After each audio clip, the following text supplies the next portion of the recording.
The Wisconsin Supreme Court considers another challenge to the emergency powers Governor Tony Evers is using during the pandemic. This case is on the mask mandate. That order is scheduled to be in effect until November 21st. The argument is that state law prevents the governor from issuing multiple emergency orders for the same pandemic unless the legislature grants extensions.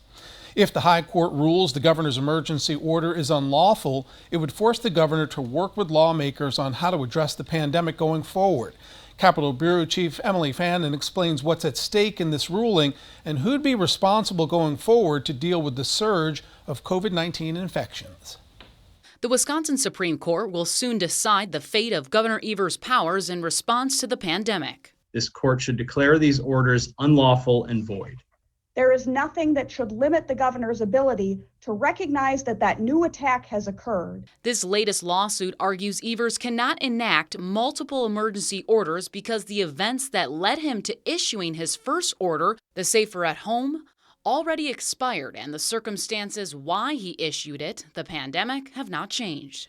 If we conceive of the pandemic as a single ongoing emergency, then the conservative argument has considerable force. UW-Madison professor of legal studies Howard Schweber says Evers' argument is that he can issue new health orders or extend them like the mask order because the pandemic in Wisconsin has changed dramatically over time. Schweber also says since the legislature has refused to pass any COVID-19 mitigation efforts, this is the governor's only option. We're in the extraordinary position of a massive uptick in cases, and there is no legislature.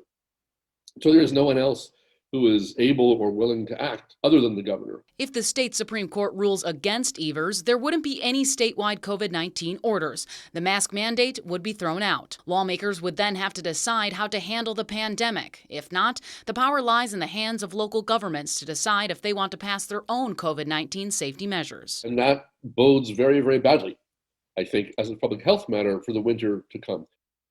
We reached out to the governor's office whether or not he has plans to extend his mask mandate while the High Court deliberates. His office did not yet respond. The legislature could also overturn Evers' mask order if they wanted to, but so far there have been no attempts to do that.